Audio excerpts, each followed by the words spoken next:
Alors, ce n'est pas un scoop, hein, les prix à la pompe battent évidemment des records. Et bien plus de la moitié des Français vont donc toucher cette indemnité inflation de 100 euros annoncée hier soir par le Premier ministre Jean Castex sur TF1. Bonjour Xavier. Bonjour David. Xavier Timbaud, directeur principal de l'OFCE, annonce très attendue évidemment. Alors pas de chèque carburant, ça on l'avait compris, mais donc pour 38 millions de Français, qui touchent donc moins de 2 000 euros net par mois, vont pouvoir toucher donc cette aide ponctuelle de 100 euros. Pourquoi 100 euros? Je me suis dit pourquoi pas 80, 120, 150, pourquoi 100 euros? On sait pourquoi. Ah non, L'exécutif. c'est un chiffre assez rond. Mais moi je le sais, ils ont fait le calcul en fait. Ah, Ils bah, ont dit voilà, 9 centimes de hausse du prix. Moi j'ai préparé l'émission. très bien, vous avez bien fait David. Hein, non, plus sérieusement, 9 centimes d'euros, c'est la hausse du prix du carburant depuis le début de l'année. En moyenne, pour une moyenne de 14 000 km par an, ils ont fait les calculs, ça équivaut à un peu moins de 100 euros de surcoût. Donc voilà, bref. C'est une mesure qui est vraiment forte, plus sérieusement. 3,8 milliards d'euros mis sur la table, quasiment 4 milliards par le gouvernement. C'est une mesure qui est massive. Alors, c'est une mesure qui est massive, qui va coûter cher aux finances publiques. Après, c'est une mesure qui est quand même contestable sur bien des plans. Et un des points, c'est que voilà, il y a. Mais allez dire ça aux gens qui millions de n'arrivent personnes. pas à joindre les deux bouts. Oui, mais alors, il est justement, gentil. parlons à ces gens, puisque vous voulez parler à ces gens que vous ne connaissez pas bien. Ouais. Mais un peu mieux que vous. Parlons de ces gens. Là, c'est 100 euros qui vont être donnés à 36 millions de personnes. 38. 38. Oui. Il n'y a pas 38 millions de personnes qui ont du mal à joindre les deux bouts.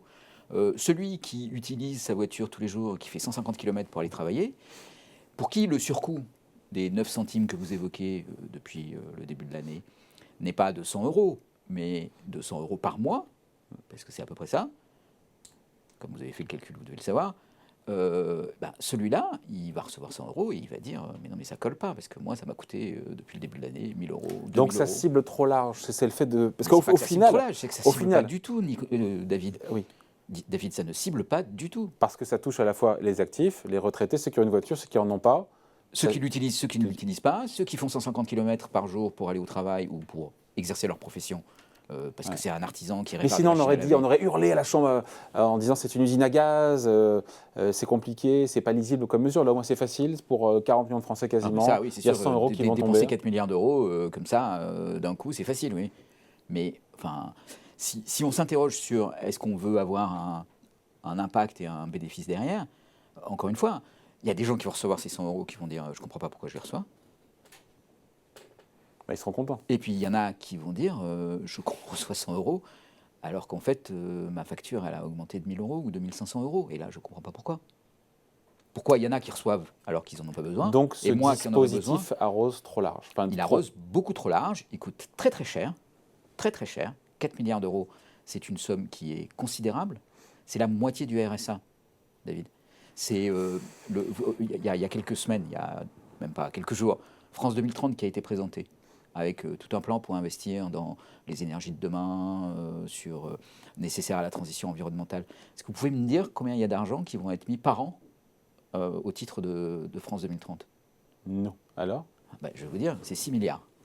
Donc là, les 4 milliards qui sont mis sur la table, c'est plus de la moitié de France 2030 pour 2022. Mais vous voyez un peu le truc, on ne pouvait pas utiliser ces 4 milliards autrement. Il y a des millions de logements je crois à que rénover. sur 2022, de mémoire, c'est 3 ou 4 milliards et non pas 6 milliards qui seront investis sur 2022, sur le plan de France 2030, puisque vous voulez être précis. Oui, très bien. Et donc oui, non, voilà, c'est pas 6 milliards, c'est encore pire. 3, 4. Oui, c'est quasiment autant. Mais en tout cas, le vrai chiffre, c'est ça. Et donc, en gros, si je résume... Combien ça coûte de rénover un logement, une passoire thermique? Ça coûte 20 000 euros.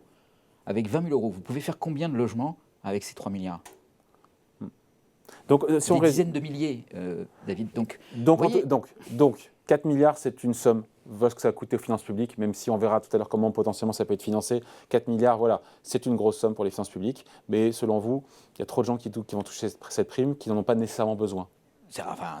C'est une mesure qui est très conditionnée au contexte politique et électoral.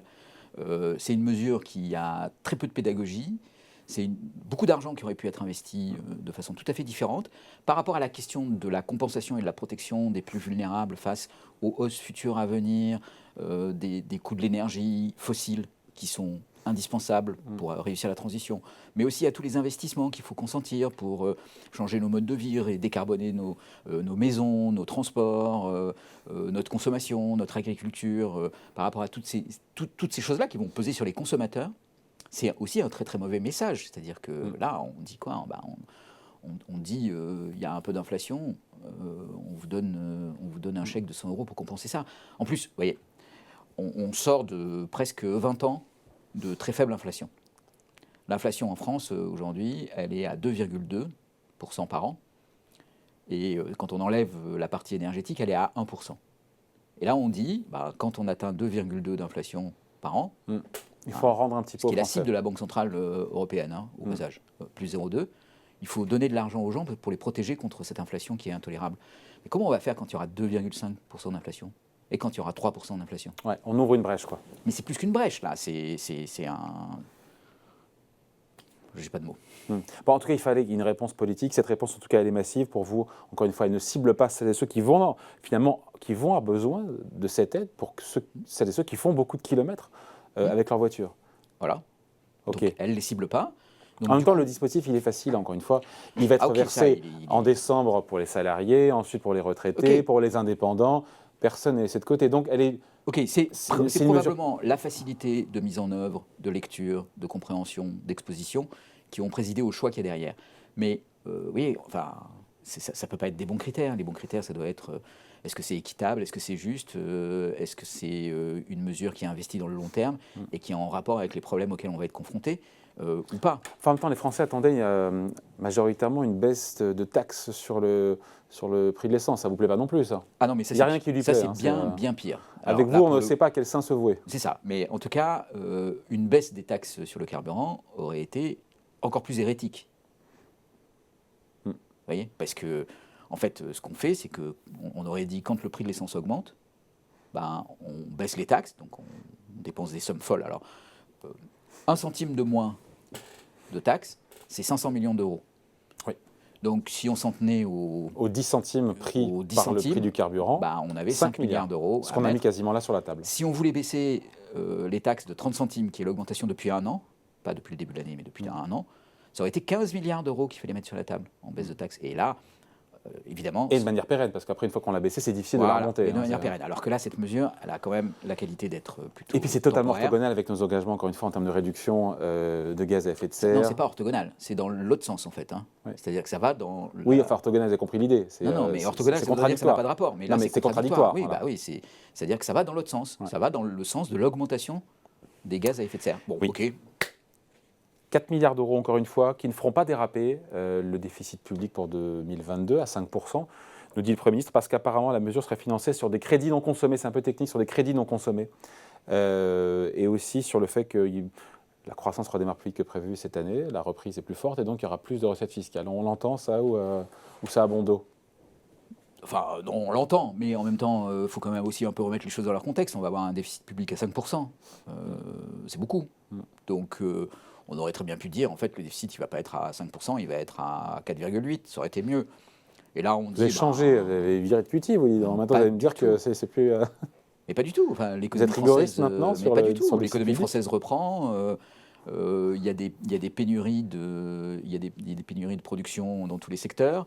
Les ménages ont accumulé 150 milliards d'euros d'épargne. Je pense que ce n'est pas nécessaire de transférer 4 milliards d'euros de plus aux ménages. Et encore une fois, si le problème, si la question... c'est les ménages les plus modestes exposés à des hausses de prix, il faut les cibler très très fort. Et à ce moment-là, mais si on avait ciblé, on aurait dit c'est trop complexe, la mesure n'est pas compréhensible, elle est compliquée à mettre en œuvre. David, on peut quand même diviser par 10 le coût, ça vaut la peine de faire un tout petit peu de complexité. Ou de donner plus à ceux qui en ont besoin. Et non, on aurait divisé par 10 le coût et on aurait donné plus à ceux qui en ont besoin. Voilà ce qu'on aurait fait en ciblant. Donc mesure politique, parce qu'il fallait une réponse politique au pouvoir d'achat qui est la préoccupation majeure des Français aujourd'hui en cette sortie de crise. C'est ça. Ça ne vous a pas échappé? Non, ça ne m'a pas échappé. Bon. Mais je pense que ce n'est pas une très très bonne raison. Voilà. Explication, point de vue, analyse, signé Xavier Timbaud, directeur principal de l'OFCE. Merci. Merci David. Salut.